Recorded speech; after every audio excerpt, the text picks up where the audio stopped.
sweating the weather a little bit, so we're going to get started a few minutes early. I want to welcome everybody. Thank you all for coming out. A few special thank yous. We want to thank the folks here at the golf course, Sam Samuelson, Ken Morton, and Doug Parker for all their help. We really appreciate that. Nellie Jellison, everybody. This young lady right here in the there she is. Yeah, she was the spark plug that got this thing going. The original plaque was destroyed in 2006, and we came out and gathered up the pieces, and she wouldn't let it be forgotten. She searched and searched, and she sent an email to somebody in the Bay Area, Iggy. Iggy fired an email back to Yogi and Ione. He fired an email back to Smitty in West Sacramento. Smitty fired an email to me, asked if I knew anything about it. I go, well, yeah, it's out in the garage. So we that was the spark plug that got the drive going to get the plaque reinstalled. So if it wasn't for Nellie, that wouldn't have happened. So really want to thank Nellie. Thank you, Dave. So recorded. Another giant thank you to the folks at the Locomotive Restoration Shop down in Old Sacramento. That plaque was almost folded in half. It was badly destroyed when everybody said it wasn't salvageable. They took it and flattened it out, flat as a pool table, good as new. So we really want to thank the guys down at that restoration shop. Also, a special thank you to Suds Ludeman and Iggy Myers, who came down from the Bay Area to be with us today. Thank you for attending. Yeah! Really appreciate it.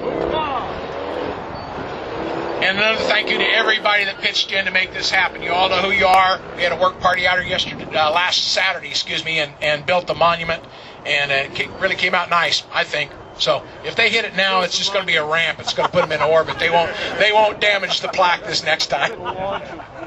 Only take the weather vane down, but that's all. Okay, at this time, could we please do an about face, and we're going to open this ceremony with a pledge to our flag over there.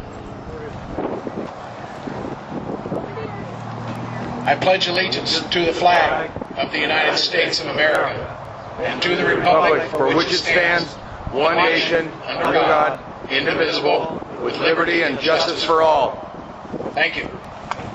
The Sierras, the money per mile was almost double once you reached the mountains. So once this was proclaimed the face of the Sierra Nevada mountains, When did they remove the mountains here? there's one right there. Roundabout sort of way, this probably is. Some of them have to push down this one. So, that money that doubled allowed them to get up into the Sierras. Not much of that was actually positive. Once it reached near the crest of the Sierras, they were losing money every mile in the construction. The money that they gained here, they lost right there. Thank heavens they got it here. And of course, the Transcontinental Railroad's what tied this country together. You have to remember how terrible it was. Junk into it, Yep. got the flag. And here, there was very little population of you. Right. A whole bunch of Mormons.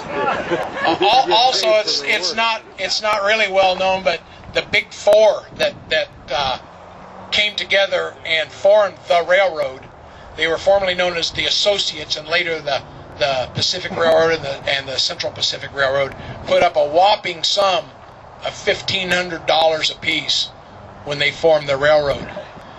In exchange, they were the railroad, and the government gave them right-of-way grants on each side of the track for 690 miles from here to Promontory, Utah. So they acquired great land holdings in the name of the railroad for their $1,500 investment. So.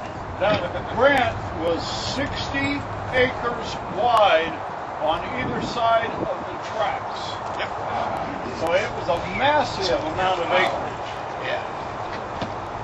Anyway, I kind of find it funny that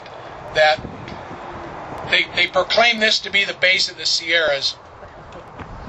They started in 1863 in Sacramento. They got here in 1864, and they wired back to Washington and got this grant money. And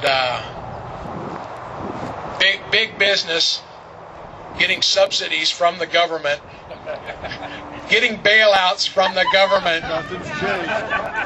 We're how many years later does this all sound familiar?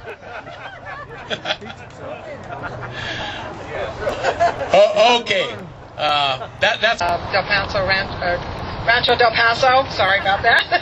And the horse racing, the Kentucky Derby winner in 1800s. I mean, we have a lot of history here. So I'm really pleased to be here when we rededicate this plaque.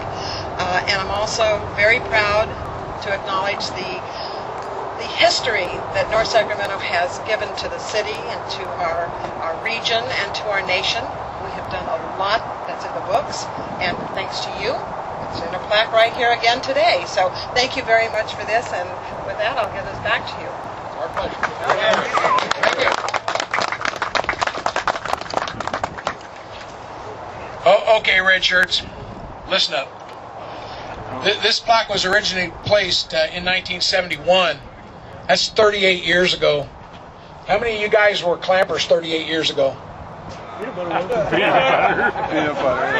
Oldster. Oh, okay, two guys. How many guys here weren't alive 38 years ago? Okay, so this all happened before you were ever born. A lot of the brothers that were here that day have passed to the Golden Hills, and I want to rededicate this plaque in their memory. One especially comes to mind. His name was Larry Harrison, ex-humbug from Chapter 5. Everybody that's ever met Larry Harrison, I'm sure, would agree that I've never met anybody that had a bad word to say about Larry. He was the kindest, gentlest soul, and what he ever saw in this bunch, I have no idea, other than his great love for history. He started delivering telegraphs on a bicycle in the early days of Sacramento, the streetcar trolley days. In his later years, he was a docent at the State Railroad Museum. He loved all things railroad. We